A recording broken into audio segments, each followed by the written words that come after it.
नमस्कार मित्र मित्र आणि मैत्री आपल्या आयुष्यामध्ये, आपल्या रोजच्या जगण्यामध्ये, आपल्या रोजच्या सहवासात असणाऱ्या व्यक्तींमध्ये मित्र आणि मित्रांची मैत्री या अतिशय महत्त्वाच्या गोष्टी आहेत. भावनिकदृष्ट्या, व्यावहारिकदृष्ट्या आपल्याला मित्रांच्या सोबतीची, मित्रांच्या साथीची, मित्रांच्या पाठबळाची नेहमीच गरज असते. एक भावनिक गरज आहे, ज्याला आपण इमोशनल नीड म्हणू. अशा प्रकारचे ही मैत्री आणि मैत्रीतल्या भावना असतात. तर या संदर्भातलं मैत्री यावर आपण मी या लेखात म्हणल्याप्रमाणे चिंतन जरूर करावं आणि मित्र आणि मैत्री हे किती महत्त्वाचे असते आहेत यावरही तुम्हाला याच्यातून नक्कीच बोध होईल अशी माझी अपेक्षा आहे. तर या लेखाचं शीर्षक आहे मैत्री एक चिंतन.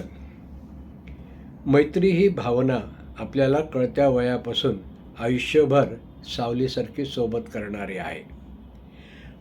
मैत्री ज्यावेळी वैयक्तिक मित्रता सोडून व्यावहारिक पातळीवर वरचढ होते, मैत्री बाजूला आणि मित्र बाजूला यात अंतर पडायला लागतं, तेव्हा आपल्याला हे सगळं अवघड वाटायला लागतं. त्यावेळी आपल्या भावना समजून घेण्यात सोयीस्करपणे गल्लत केली जाते. मित्र वेगळा समजतो, आपल्यालाच वेगळंच वाटत राहतं आणि मग गैरसमजाशिवाय दुसरं काही निर्माण होत नाही, निष्पत्ती होत नाही. बहुतेक वेळेला मग अशा मैत्रीचे स्वरूप ही स्वार्थापोटी केलेली एक मैत्रीपूर्ण तडजोड आहे याची आपल्याला जाणीव होऊ लागते. मित्रहो, या नात्यातला हा फोलपणा इतका पराकोटीला जातो की कालपर्यंत आपल्या गळ्यात हात घालून फिरणाऱ्या मित्रांचे हात आता आपल्या गळ्यापर्यंत आलेले आहेत.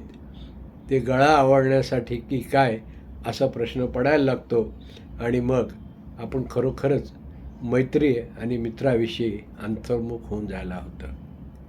मित्रहो, मैत्री या भावनेला गैरसमजुतीचा शाप आहे. सगळ्याच गोष्टी काही सुखकारक नसतात, त्याला काहीतरी काळी किनार असतेच. कारण माणसं इतकी अधीर आणि अस्थिर मनोवृत्तीची झालेली आहेत की ती एखाद्याबद्दल सगळ्यात अगोदर करून घेतात तो सोयीस्कर असा गैरसमज. अशा पूर्वदूषित ग्रह झाल्यामुळे निकोप मैत्रीत, निर्मळ मैत्रीत, निर्वाज्य मैत्रीत, निरपेक्ष मैत्रीत या सगळ्या प्रकारच्या इतर मैत्रीमध्ये खूप अडथळे येतात. अगोदरच भोवतालची परिस्थिती तुम्ही पाहताल तर अभूतपूर्व गोंधळाची आहे. काय करावं हे समजत नाही अशी परिस्थिती आहे. आपल्या भोवती असलेल्या माणसांच्या गर्दीतून माणसांना जाणून घेत त्यांना समजून पण घ्यायचं. विचारधारा जुळल्या तर पुढे मैत्री पुढे ठेवायची की ती पुढे वाढवायची असा प्रश्न आपल्याला पडत असतो. त्यानंतरही मैत्रीचे सोपस्कार पडतच असतात पार. वर देखली मैत्री, तोंड देखली मैत्री असं याला म्हणावं लागतं. अशी कठीण कसरत करत जगणाऱ्या माणसातीलच एक माणूस म्हणून आपण आपले मित्र इतकेच काय, यात आपण देखील कोणाचे तरी मित्र आहोत हे विसरू नये. आजचा मित्र उद्याचा शत्रू असू शकतो ही शक्यता गृहीत धरून आजकाल मैत्री केली जाते आणि ती निभावून नेण्याचा यथाशक्ती प्रयत्न केला जातो. एकट्याने राहणारा माणूस नेहमी माणसांच्या शोधात फिरत असतो. म्हणूनच माणसे ओळखी वाढवतात, जवळीक साधतात, सहवासाने एकमेकांना सावरून घेऊ पाहतात आणि जवळचे मित्र म्हणून इतरांनाही ते स्वतःची ओळख करून देत असतात. मित्रहो, ही मित्र नावाची व्यक्ती आपली फ्रेंड, फिलॉसॉफर, गाईड अशा विशेषणांनी सुद्धा गौरविली जाते. मित्रत्वाचे नाते, मैत्रीपूर्ण संबंध, मैत्रीपूर्ण व्यवहार अशा स्वरूपात मैत्रीचे अनेक चित्र आपल्यासमोर आहेत.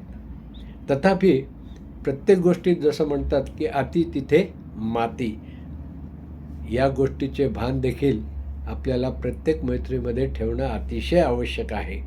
कारण आपले आयुष्य कप्प्याकप्प्याचे ठेवायचं की खुली किताब ठेवायचं. खुली किताब म्हणजे जो भी आएगा देखेगा पढ़ लेगा. की काही गोष्टी राखून ठेवायच्या आणि काही गोष्टी शेअर करायच्या, असं आपलं मैत्रीतलं धोरण असावं असं तुम्हाला नक्की वाटेल. नाते आणि व्यवहार याचे तारतम्य मित्रांनीच ठेवले तर मैत्रीचे नाते हे जिव्हाळ्याचे नाते नक्कीच राहू शकते.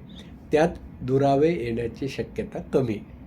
तर प्रत्येकाने ठरवावं आपण कशा पद्धतीने कशा तऱ्हेने मैत्री करायची, हे मैत्रीचं नातं निभवायचं आणि एकमेकाला साथ सोबत करायची. तरच आपल्याला मैत्री या नात्यातून खूप मोठा आनंद मिळतो. लेख कसा वाटला? मैत्री एक चिंतन. आपले अभिप्राय जरूर द्या. चॅनलला सबस्क्राईब करा. मित्रमंडळींना व्हिडिओ शेअर करा. भेटू नव्या एपिसोडमध्ये. नमस्कार.